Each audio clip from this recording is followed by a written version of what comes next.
আসসালামু আলাইকুম ওরহমতুল্লাহি ওবারাকাতু। আলহামদুলিল্লাহি রাব্বিল আলামিন ওয়াসসালাতু ওয়াসসালামু আলা মান লা নাবিয়্যা বা'দা, আম্মা বাদ।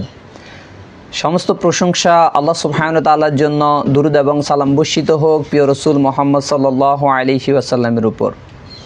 আমরা এক নজরে জানব যে হজ এবং উমরা কি।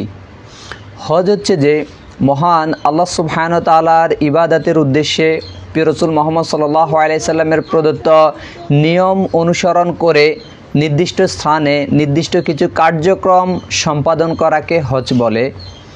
আর উমরা হচ্ছে যে বাইতুল্লাহ তওয়াফ করা, সাফা মারওয়া সাই করা এবং চুল মুন্ডন করা অথবা খাটো করার মাধ্যমে ইবাদত পালন করাকে উমরা বলে।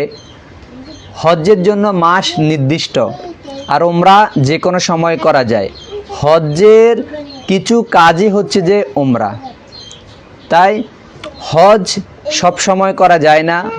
বছরে একটি নির্দিষ্ট সময় হজ করা প্রয়োজন হয়, করতে হয়, এবং উমরা যে কোনো সময় যে কোনো মাসে করা যায়। তাই এই হজ এবং উমরা বলতে এটি বোঝায় যে হজ্জের মাঝে কিছু কাজ হচ্ছে যে উমরা। আসসালামু আলাইকুম ওয়া রাহমাতুল্লাহি ওয়া বারাকাতুহু।